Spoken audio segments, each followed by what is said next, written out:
আওয়ামী লীগকে নির্বাচনে আনতে হবে, তা না হয় নির্বাচন পুরোপুরি বন্ধ করা হবে। হঠাৎ করে যেন আওয়ামী লীগকে ক্ষমতায় বসাতে উঠে পড়ে লেগেছে যুক্তরাষ্ট্র। কপাল খুলতে চলেছে আওয়ামী লীগ দলটির। এদিকে নির্বাচন নিয়ে শেখ হাসিনার ফাইনাল অ্যাকশন শুরু। যুক্তরাষ্ট্রের সাহায্য নিয়ে নির্বাচনকে পুরোপুরি বন্ধ ঘোষণা করলো শেখ হাসিনা। শেষ রক্ষা পাচ্ছে না ডক্টর ইউনূসও। যেহেতু নৌকা নাই, ব্যালটে নৌকা নাই, ব্যালটে ভোটও দেবে না, আওয়ামী লীগের কোনো নেতাকর্মী ভোট দেবে না। তারপর তাদের নির্বাচনে কি হয় সেটা আমরা দেখবো। এরপরে সরকার গঠন কারা করে, কিভাবে চলে সেটা আমরা বলেছেন। যে নির্বাচনে আওয়ামী লীগ অংশগ্রহণ করতে পারবে না, সেই নির্বাচনে ভোট কেন্দ্রে আওয়ামী লীগের কোন নেতা কর্মী সমর্থক যাবেন না।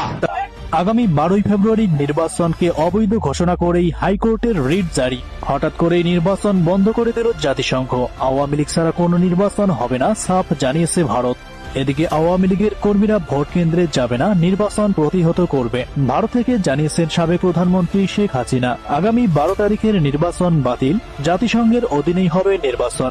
আওয়ামী লীগকে নির্বাচনে না আনলে নির্বাচন সুষ্ঠু হবে না বলে জানিয়েছে জাতিসংঘ। তবে প্রশ্ন হচ্ছে, 12 তারিখের ভোট অবৈধ ঘোষণা করায় নির্বাচন পিছিয়ে এপ্রিলে চলে যাচ্ছে। আওয়ামী লীগকে ফিরিয়ে আনবে ট্রাম্প প্রশাসন। 12 ফেব্রুয়ারি নির্বাচন নিয়ে নতুন সংকটে বাংলাদেশ। এদিকে নির্বাচন নিয়ে হাইকোর্টের রিট জারি হয়েছে। হচ্ছে না ফেব্রুয়ারিতেই নির্বাচন, তত্ত্বাবধায়ক সরকারের